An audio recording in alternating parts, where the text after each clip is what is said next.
When a famous company goes public, the excitement is all about day one.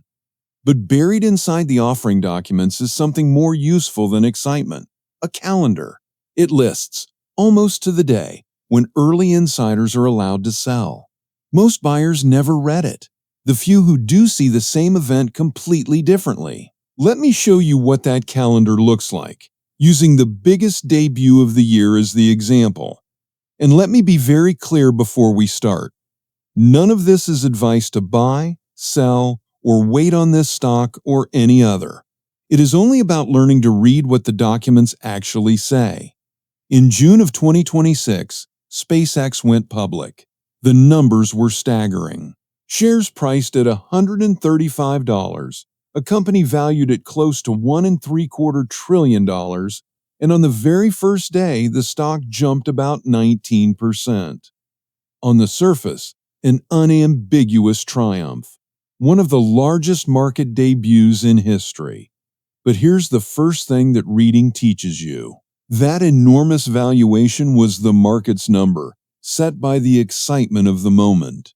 Some independent analysts, looking at the actual business underneath, put the value far lower. One estimate was reported near $780 billion, less than half the debut price. I'm not telling you which number is right. Nobody can know that on day one. The point is only this. The same event supports two completely different readings. One written by the story, and one you have to dig for in the documents. This whole video is about learning to read the second one. So let's open the documents. The first thing worth finding is a small clause that most people never see, and it works a little like a hidden switch. It says, roughly, that if the stock trades about 30% above its offering price, in this case, around $175.50, and holds there for 5 out of 10 trading days before the company's first earnings report, then an extra 10% of insider shares are unlocked early, released ahead of schedule. Read that one slowly, because it's clever. It ties the celebration to the supply. The more the price runs up, the more exciting day one and the weeks after become. The sooner a wave of insider shares becomes eligible to be sold. The excitement and the schedule aren't separate stories. They're wired to each other. You would never know that from watching the price tick up in green. You only know it because it's written down, in a clause, in a public filing that anyone can pull up. And notice the exact word, unlocked. Unlocked does not mean sold. It means allowed to be sold. Nobody is forced to sell the moment a tranche opens. Insiders can hold, and often some of them do. But the calendar tells you when the option to sell arrives, and when a great many people gain that option in the same window, the mere possibility becomes part of the story, whether or not anyone acts on it. So reading the schedule is reading the possibilities that open up, not anyone's guaranteed decision. Now the calendar itself. For a long time, the standard was simple. A single lockup that expired all at once, usually around 180 days after the debut. One cliff, everyone waiting behind it, and then, on one day, a flood. Why would a company bother designing something more complicated than that? Because a single cliff can be brutal. One date on which a mountain of shares all become sellable at once, and the price can lurch as the whole market braces for it. Spreading the releases out is meant to soften that, letting supply trickle in rather than crash in. Whether it actually works that way is its own question. But the design choice itself is something you can read straight off the schedule. This debut did something more elaborate, a staircase instead of a cliff. 7% of the locked shares free up at 70 days after the debut. Another 7% at 90 days. Then again at 105 days, at 120, and at 135. On top of that staircase, 20% unlocks just after the company's first earnings report as a public company, and another 28% after the second one. Add it all up, and roughly 83% of the locked shares are scheduled to become sellable before that old 180-day mark ever arrives. The full expiration lands on one specific day, the 8th of December. You don't have to memorize any of those numbers. The habit is the thing that matters. A lockup section is a timetable. It tells you, in advance, roughly when and how much insider supply is scheduled to arrive. Every company that goes public files one of these, and you can read it. And when you read this particular one closely, you notice something the headline skipped right over. Not everyone is on the same timetable. Almost everyone, the early employees, the early investors, can be out within about 6 months on that staircase we just walked down. But the founder's own shares are locked for far longer, a full 366 days into the middle of the following year, with no early release switch at all. Now, the story around that is flattering, and it may very well be true. The founder is signaling long-term confidence, keeping his seat while others are free to leave. But notice that you didn't need the story to know it. The structure told you.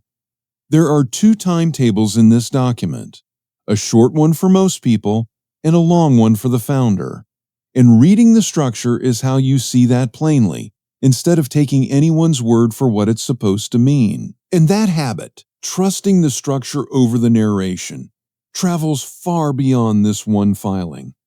Anytime the words and the design point in slightly different directions, the design is usually the more honest of the two. There's one more calendar that most people never connect to the first, and it sits on the opposite side, the demand side.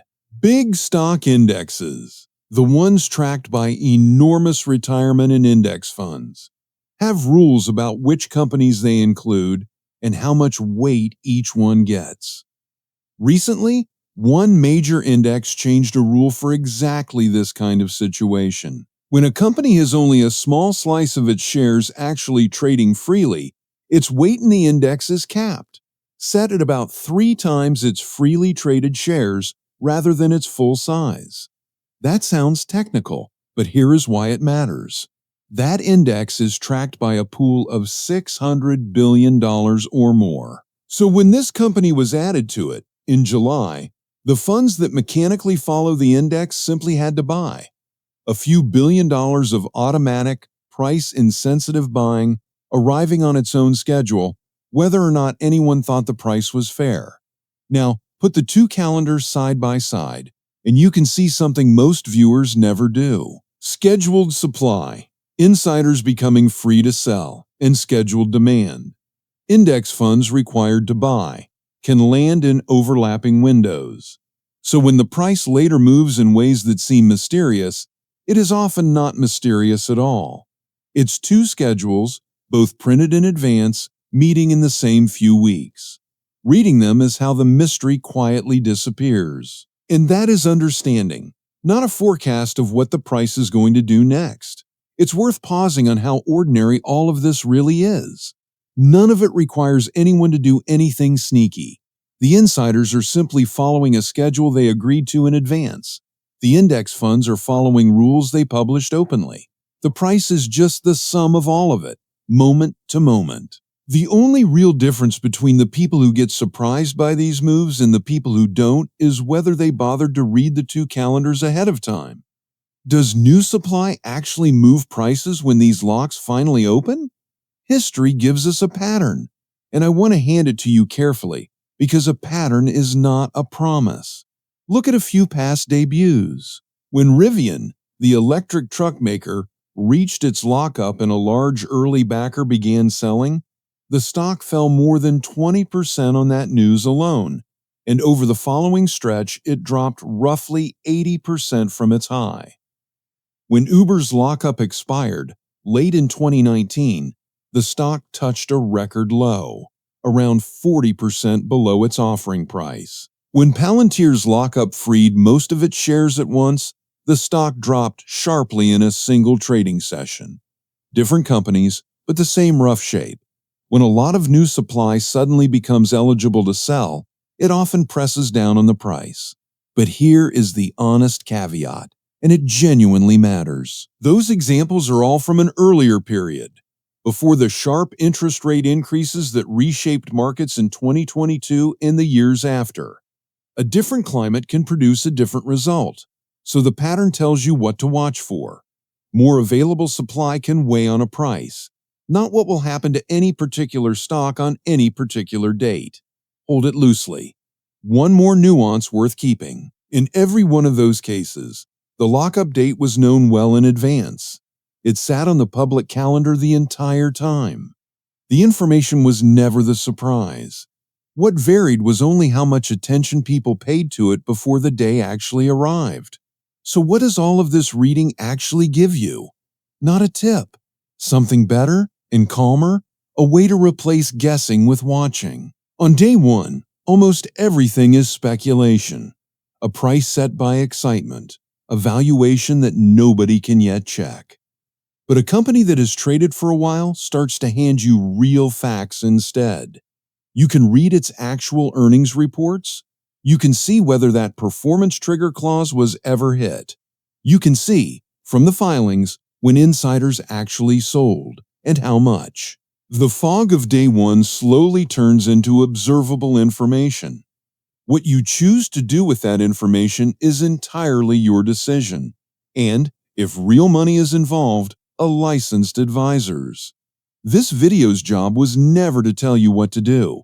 It was to show you that the information was sitting there, waiting to be read. Because that's the real point, and it's the reason the calendar is worth more than the excitement.